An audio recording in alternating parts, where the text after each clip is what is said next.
Okay, welcome back. Thank you. Thank you very much. Glad to have you back. I keep wondering, when is the break time? Was there a break time today? I don't remember. This session is called Carry Forth. All that we've talked about, that's great. That's good lighting. Thank you. All that we've talked about up to now is great. It's one, some of it you more useful than other, and you get to be the decision maker as to what's worth your time, and that's wonderful. But nothing is worth anything if we don't actually do something about it, right? This is creativity in your life. The you refers to you, and so this session is one about setting the agenda and figuring out, what am I going to do next? I put together a little sheet of paper just for this occasion. It's in your Art Speaks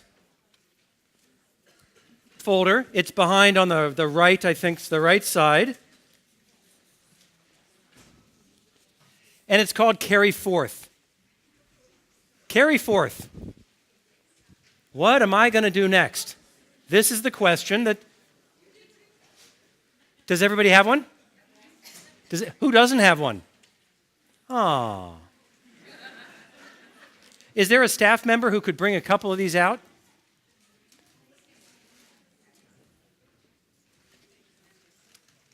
Who else doesn't have one? Here.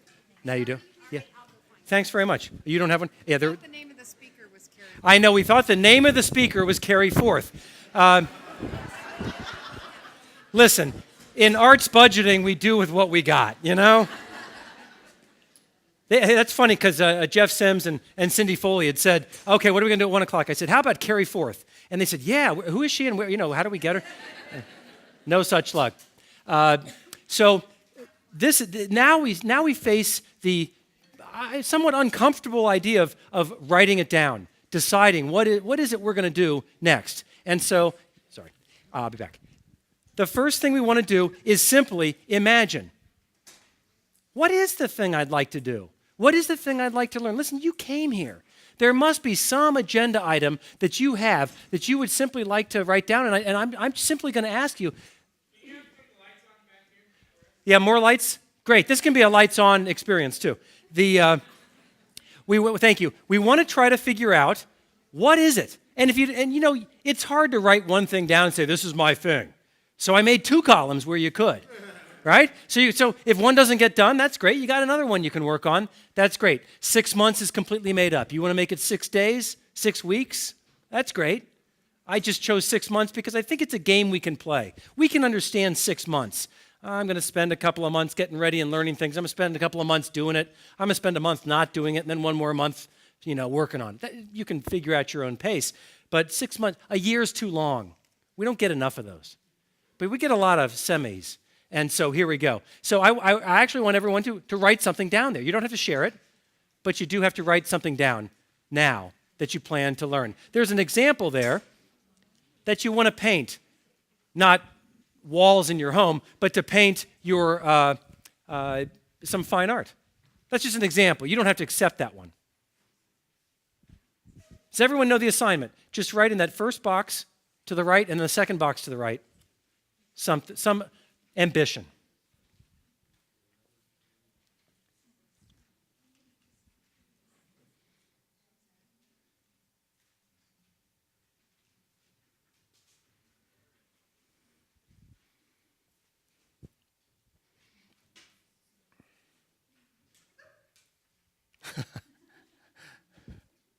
Great. It apparently tickles to do this, and that's great. Okay, super. So you've done that. Does anybody here want to share? You don't have to. Does anybody here want to say, yeah, I'll share what mine is? Please. Create an art. An artsy, craftsy work, an artwork. Great, thank you, please. Plan a fundraiser that is unique and fun. Great, thank you. Finish your second book. Right, okay, you know how to do that. You did it the first time. Great. Yes, please. Speak Spanish. Wow, okay, great. Anybody? Yes, please, Pam. Teach something I don't know how to do yet. Wow, okay, that's pretty cool. What's next on the list here? That is a tangible goal. How will you know at the end of the 6 months, or maybe sooner, or maybe later, that you've achieved it, you've done it? How will you know? What is the most tangible thing? Well, not yet. Write it down. Yes, good. No, I'm sorry. I should have said yes, but I mean, no, not yet. Right? Yes, you're right. Yes. So, yes, and write it down. So we'll come right back to you. You'll be first to go. So beneath the goal you wrote down, or the goals you wrote down, write really what it will look like. Not physically, but how will you know you've done it?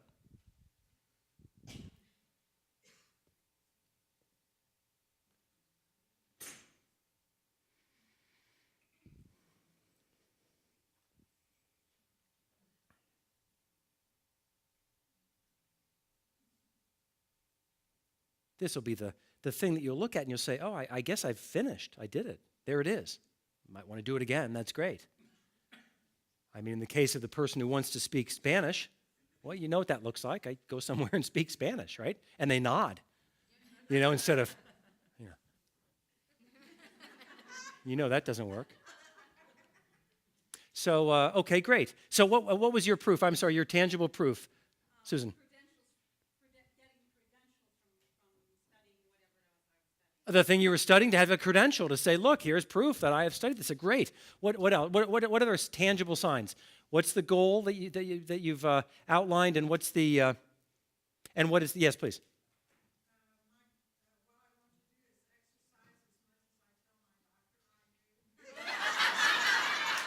So for those of you who couldn't hear, I want to exercise as much as I tell my doctor I do. And what will be the tangible proof of that? That you get out and walk. Right, you'll know when you're doing it. It's almost, the doing of it is the goal itself. How wonderful. That's great. I can finally stop lying to my doctor. That's great. Anybody else? Yes, please. My goal was to finish my first book, so the tangible thing would be to get the ISBN number from the Library of Congress. Oh, well, how wonderful. So I want to write my first book, and the real goal, tangible, is to get an ISBN number from the Library of Congress. That's when you know you got a book, right? It's a baby. That's when you know. Great. Why are we doing this? Why is this necessary? You're adults. This shouldn't be necessary. Goals should just be organic and soulful, and we know the truth. They're vague until they get written down. Now, you can write them in pencil and erase them and change them. I'm not going to bring you blame and shame for not doing these. Writing them down doesn't make it happen. But it's funny what happens when you write things down. There is a tactile relationship, a tangible relationship between the idea and the person who says, that's my idea. So it's important that we actually write these down and hang them up somewhere on our own. Let's keep going. What's next on our... Sorry.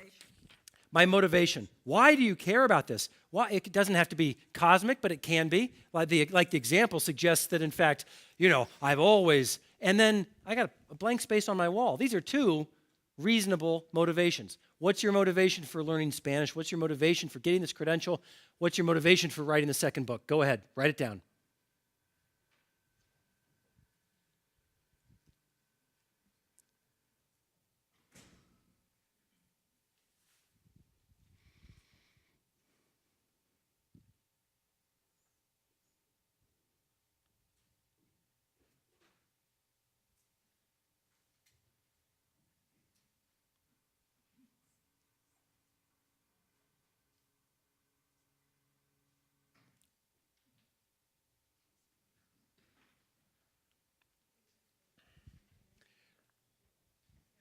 Okay, without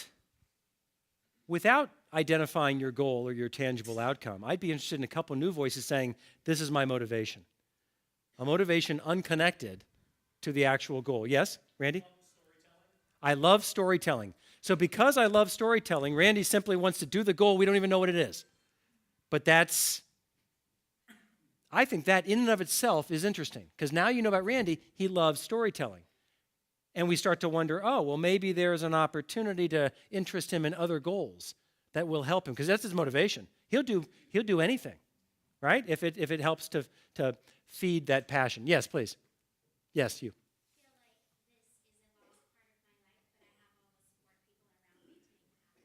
I feel that this is a lost part of my life, but I am surrounded by the support and the people that I need to make this happen. It's a great motivation, right? To uncover a lost part of my life. What's your goal? Can I ask? You're a writer who doesn't write. What's that called? A non-writer, right? I mean, you're right. So, but you paint. Let me describe, I heard this interview with Joseph Heller of the fame of Catch-22, and he was talking to Terry Gross on Fresh Air, which is what I say if I want you to believe me. And he, and what he said was that every morning, he has this ritual. Every morning I write 2 pages, not unlike Julie Cameron's, except he's actually writing 2 pages of his next work. And Terry Gross said, well, wait a minute. I know, he said. I know what your questions are. The margins are generous. I double space. Sometimes I triple space. Sometimes I just don't like the way the sentence looks, and so I rewrite it in a way that looks better. He said, but I can tell you this, that by breakfast every morning, I have 2 pages and maybe just 2 sentences written by Joseph Heller. I know writers who go weeks, months, and years without writing anything. Better to get 2 sentences down and say I've done something. Then I can go have breakfast. Brilliant. I mean, there's something about this that's now in front of you that, oh, okay, I guess I wrote this down. Who wrote this silly thing down? Oh, ooh, I did. That's awkward. Great. So next we have the primary obstacle. What is the thing that keeps you? And I'll give you an example in my case. I want to read more, and I'm not a great reader. I don't know. I'm easily distracted. Go figure. And I want to read more, and I wanted to read more of Richard III, right? I mean, I already told you this. And so what did I do? I imagined. I want you all right now to imagine what it is you want to do. And now to imagine what is the obstacle that prevents you from doing it. What is the obstacle? Write it down. The primary thing that interrupts your progress towards this goal. What is it?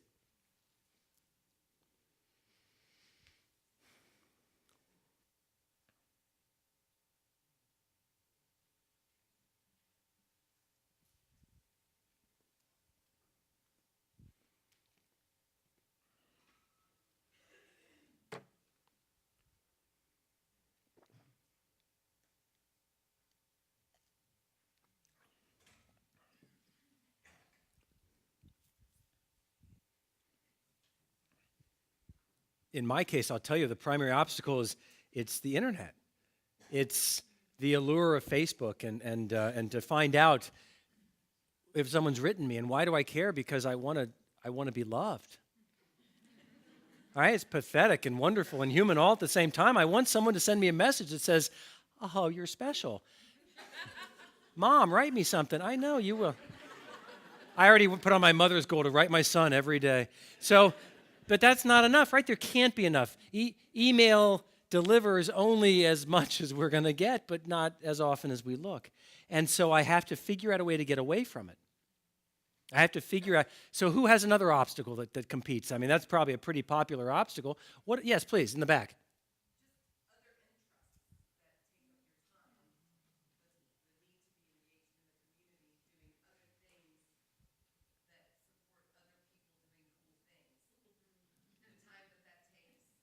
Sure. So Coco has a lot of stuff going, right? And the question is, how can I do all these things and add one more? We're going to get to that in this session a little bit later. Great obstacle. That's the happiest of obstacles. I mean, think of the obstacles. There are 1 billion people right now looking for clean water in this world. There are 2 billion people looking for a place to poop, right? Right now.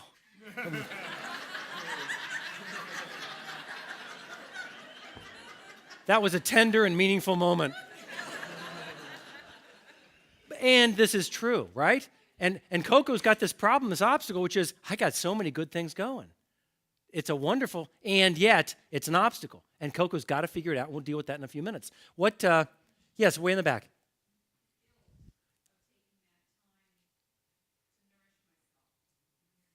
The guilt of self-nourishment.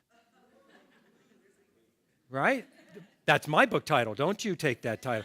That's right?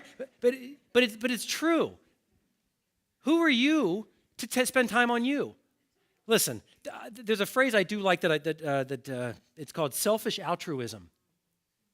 We don't want to be selfish. It's not right to be selfish. Little Louie, we told you about sharing. Don't be selfish. If you want to be powerful and change the world in a good way, you need to be strong. If you want to be strong, you're going to have to work out. You're going to have to nourish yourself.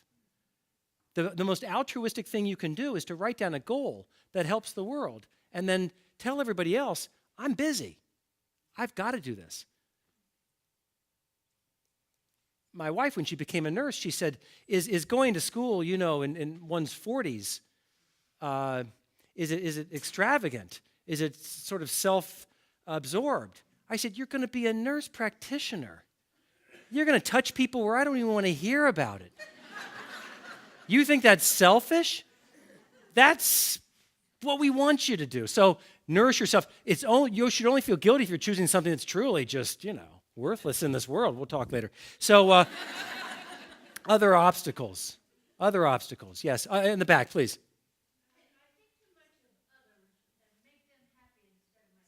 Oh, this is a great obstacle. It's called being obedient to a fault. We were told to help everybody else, and what that did to me is it made me a pinball. Now you're a flipper. Right? It's part of becoming an adult, is saying, I'll help as many people as I can, but there's so many people to help that there'll be nothing left of you at the end of the day, and you find it an obstacle. Start the day on your business. The first hour of every day on your goal. Help people the rest of the day. If you start by helping people, the day will be gone, you'll be tired, you'll flop into bed, and there'll be nothing left of you. One more obstacle. Yes, please. You are your own worst critic. The Artist's Way, Julie Cameron's book, which is, again, on this piece of paper. It's on the other side, but don't go to the other side. What? Okay, thanks. Keeping myself. Okay, good. The idea of, what was the question? The obstacle? My own worst critic. Right. We were taught how to assess our work before we finish it. We were taught that anything worth doing is worth doing well. What we want you to do is achieve a separation between you and what Julie Cameron calls your inner critic. It all sounds very Californian, I know, but there's real logic to this. That if we can just let it go, be easier on yourself. Don't try to conquer painting with your first painting. Paint something really bad and then make the next one a little bit better. That's all we're trying to do. Let's go to the next one, excuse me. The next is name a teacher, and at the same time, the next one after that, required resources. Who can teach you something about this, and what resources do you need to assemble to achieve this goal?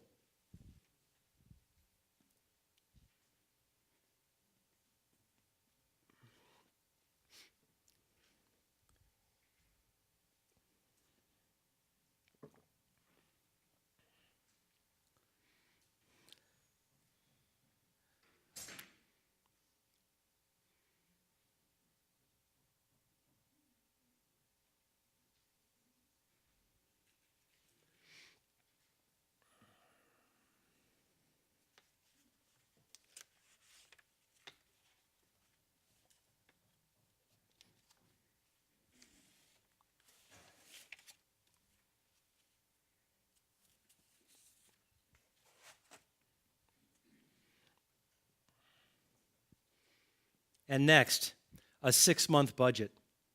How much are you going to spend on this? If it's zero, it's zero. That's fine. But let's go ahead and put down how much is this worth to learn how to do this, to achieve this goal. What's it worth to you? You paid for college and you thought, oh yeah, sure, it's nothing to spend $20,000 a year. That makes great sense to learn how to drink beer. Well, now you want to paint a painting. What's it worth? How much are you willing to spend? Are you going to starve the baby? Are you going to make this thing work? Write down a number and mean it.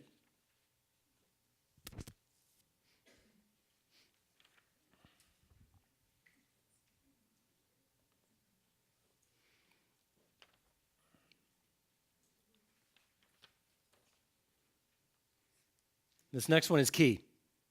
This is also taught in David Allen's book, Getting Things Done, the time management book I mentioned earlier, and that'll be in the readings that are provided. That a to-do list is nothing. A to-do list is only helpful if the very next action is outlined. I want to clean my office. Okay, fine. What's the first step? Do you have the file folders? Do you have the broom or mop? Or what are we talking about here? What's the first step?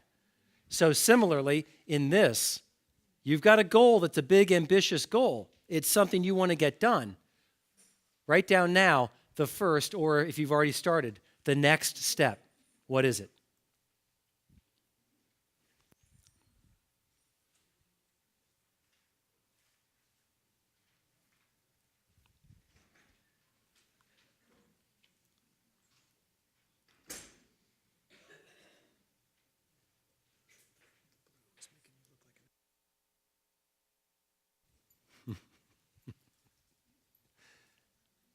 Great.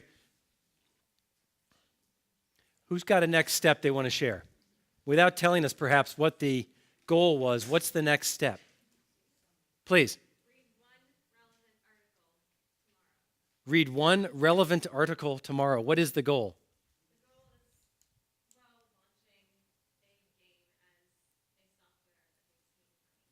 Launching a game as software that makes me money. Excellent. Excellent. Okay, yes, please. Make an outline on Saturday. Very specific.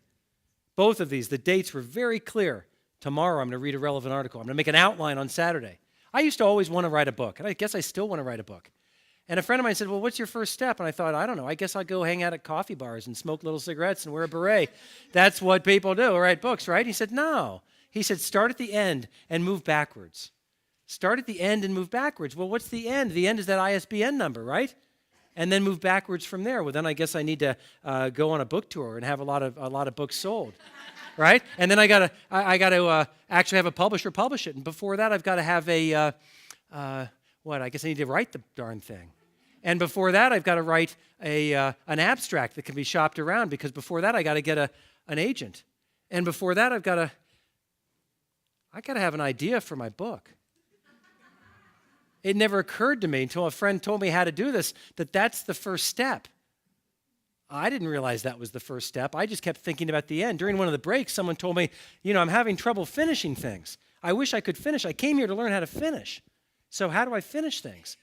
Well, by figuring out what is that goal I'm aiming for and backing up from there, a set of critical steps. So your next step makes sense if it is, in fact, on the line to take you to your final goal. Anybody else want to share please? I've heard this from Wayne Dyer, and I'm going to do this tonight. He starts from the end. Start with the end in sight. Create the cover and the title of the book. And I've actually done that, but it's stuck in the closet. So The goal tonight is to go home and pull it out and put it on the piano so that every time I walk by, wonderful. Wonderful. That's really great. So what you may not have been able to hear is this idea of starting with the end in sight makes sense, and it was Wayne Dyer. Is that the another seer, another soothsayer, right? Someone. That's what's weird about all that you're hearing today is everybody's saying this. Is nothing new. I promised at the beginning there's no great revelation. Mim Shenfield's been saying this forever, right? And well, not forever, my dear. I'm sorry. That's the wrong. But this idea that we just have to get started. And here we have someone who has the cover done, figured out, but then put in a closet. The next step, pull it out of the closet. Again, no deeper meaning. Let's just put it where it can be seen. I have a friend who can't write in her journal unless she dusts. She sits down on a couch, and there's a little table, glass table in front of her, and it's all dusty, so she gets up and she dusts. So we've created this process whereby she keeps the Windex out. And if she wants to journal at 9, then at 8:55, she's to clean the table. This might sound strange to you. You got to figure out what the obstacle is and deal with it. And if it's a dusty table, dust it. Okay, let's turn the page. The problem with all this is, how do we find time? Where is the time supposed to come from? So I saw a speech by Jim Collins, who wrote Good to Great and Built to Last, and just a brilliant guy. And there were 2,000 young leaders, this was years ago, 2,000 young leaders in Cleveland, Cleveland Meeting Center, the convention center. And he said, how many of you have to-do lists? And everybody puts up their hands, right? Everyone, okay, he says, right, you're functional people, you're getting a lot of things done. That's great. How many of you have stop doing lists? Many of us are puzzled. Somebody has one indeed here. And he said, this is a list of the things that you intend to stop doing. Because you can't do new things, Coco, if you don't stop doing some other things. Well, I'm driving home from Cleveland, and I'm thinking right away, that's really interesting.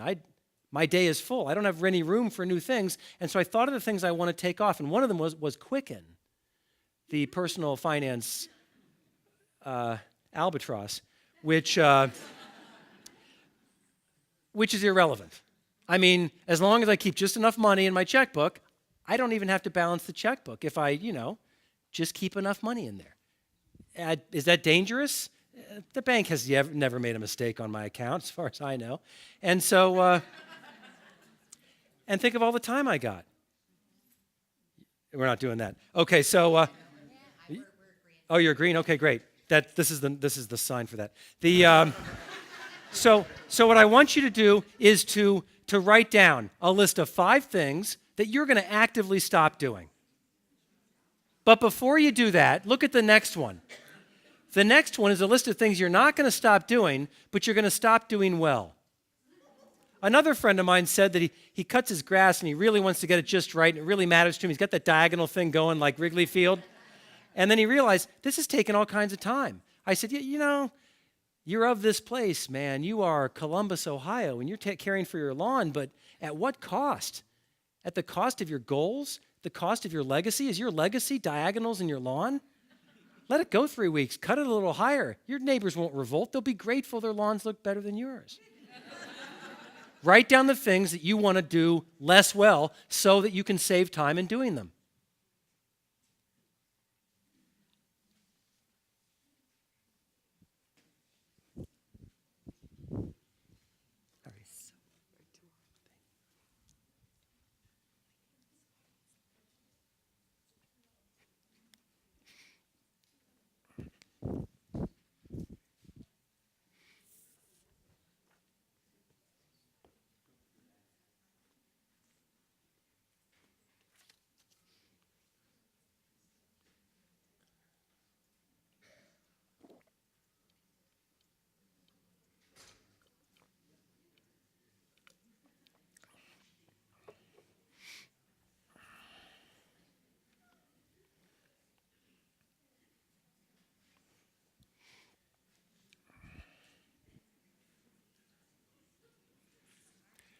This is hard, someone just said.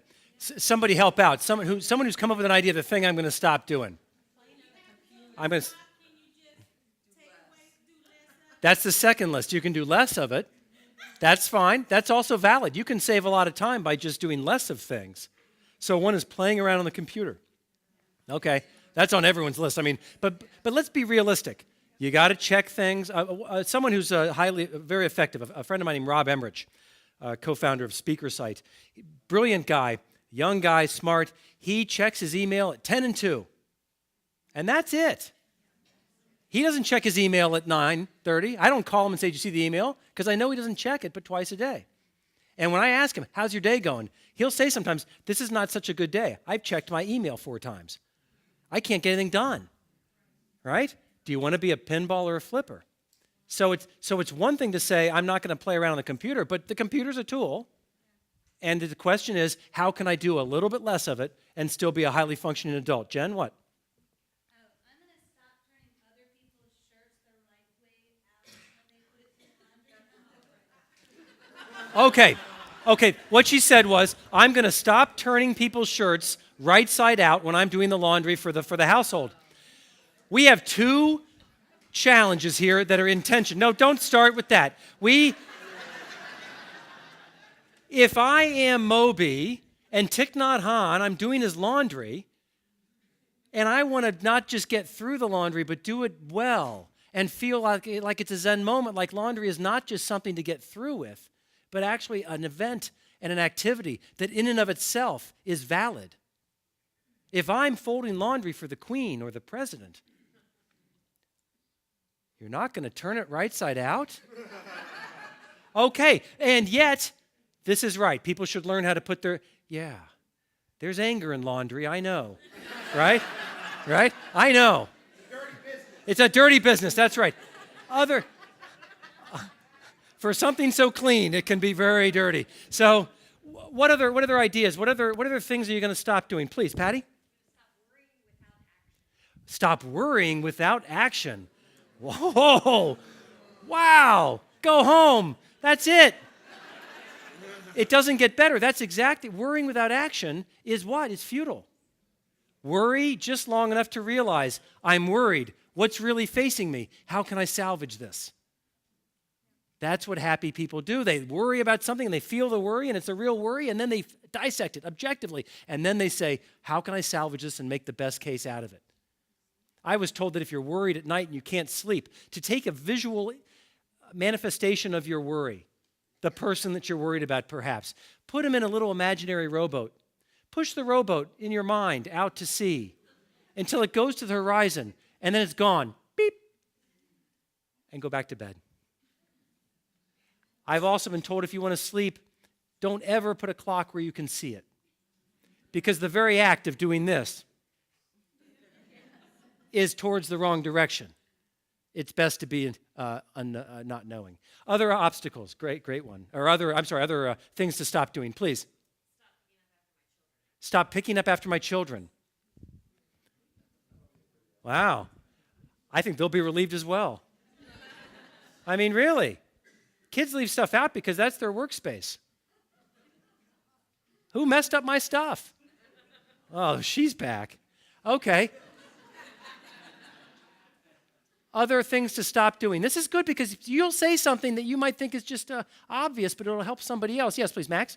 I'm going to stop being so afraid of failure. Stop being so afraid of failure. That, I don't know if that saves time. I think it will.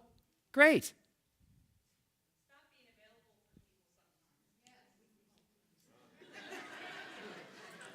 That is so rude and unkind. And yet, that's great. Oh, one thing you can stop doing, I'll tell you right now, when you're scheduling with somebody, you can stop telling them the other things you're doing. I'm sorry, I can't meet you at 2 because I'm doing this thing at the museum at 3. They don't care about that. They want to know when you can have a cup of tea. Just tell them the times you're available.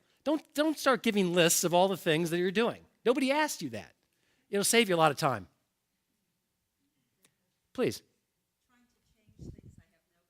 Oh, the serenity prayer, right? To stop trying to change things I have no control over. Great. Let's make a list of those things. The things I can't change. And then just forget about those. Yeah.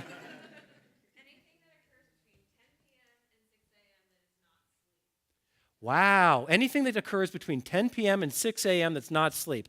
My wife's a nurse practitioner. Let me just sort of end on this story because we've done plenty on this sheet.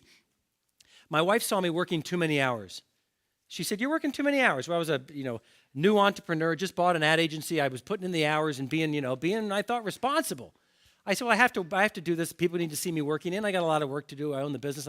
She said, "You didn't learn the lesson. The lesson is there are 24 hours in a day.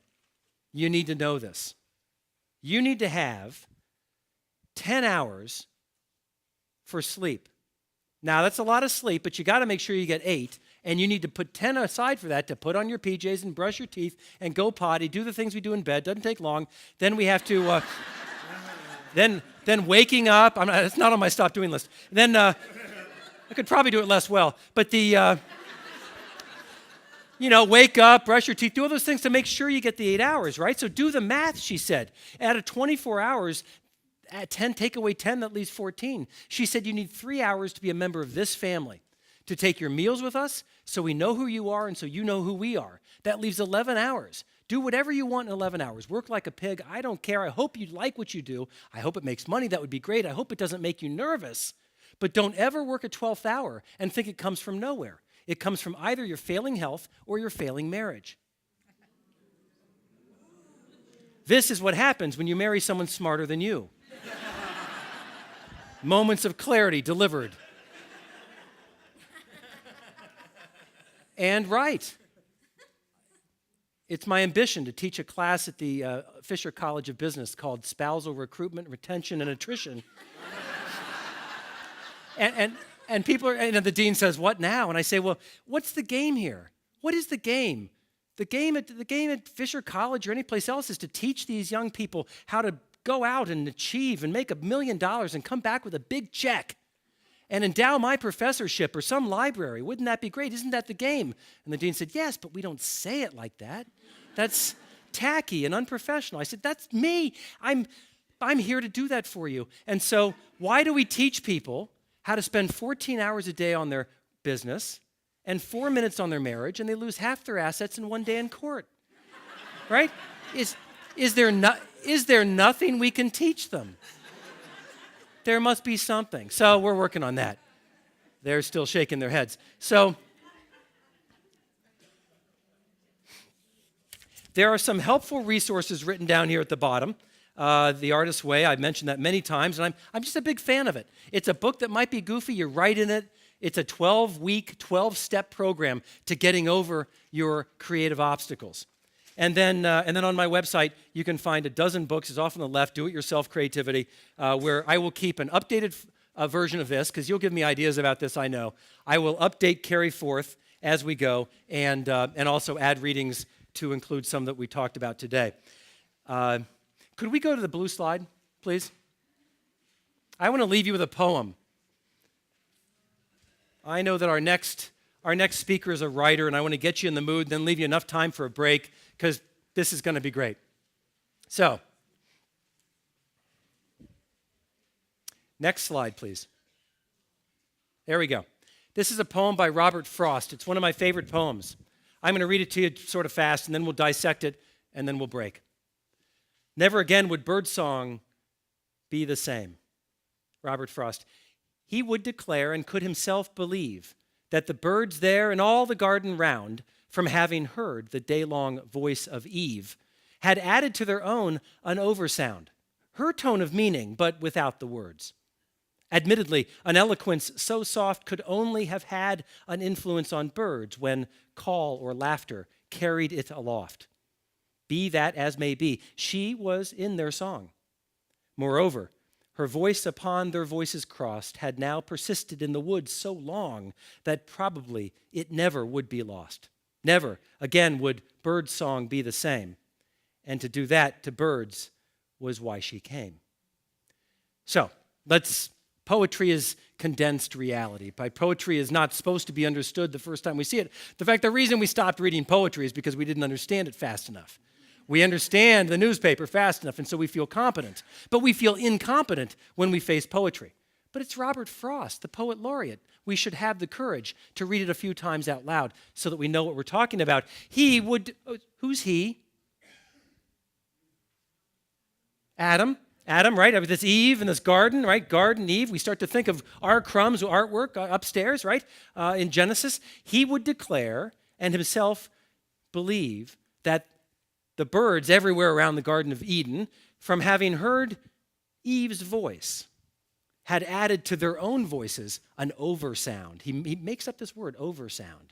It's beautiful. So the birds have heard her voice, and they have added an oversound. It has her tone of meaning, but of course, without the words, they're birds. Admittedly, an eloquence so soft could only have had an influence on birds when call or laughter carried it aloft. So basically, this eloquence is the only thing that could raise this eloquence, this beauty, was Eve's laughter or a bird's call.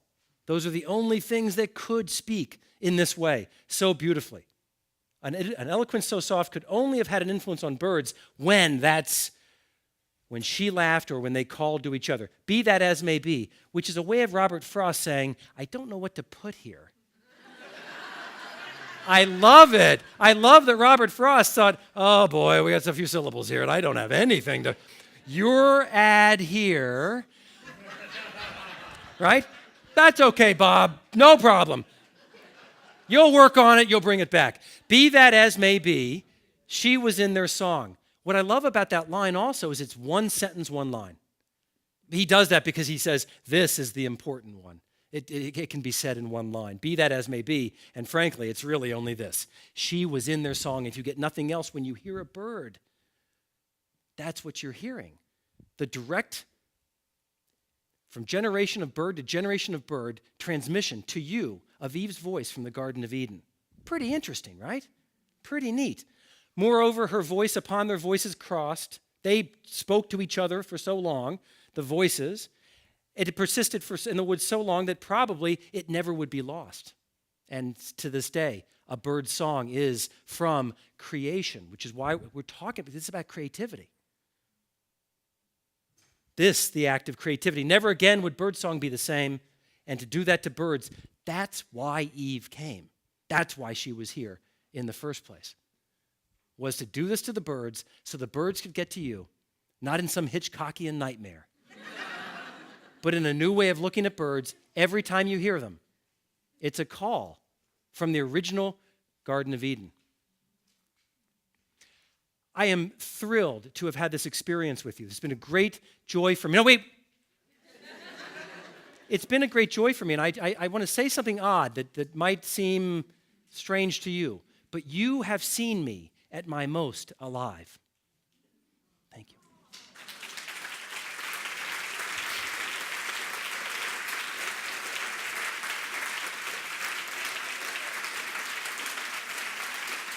Thank you. Thank you.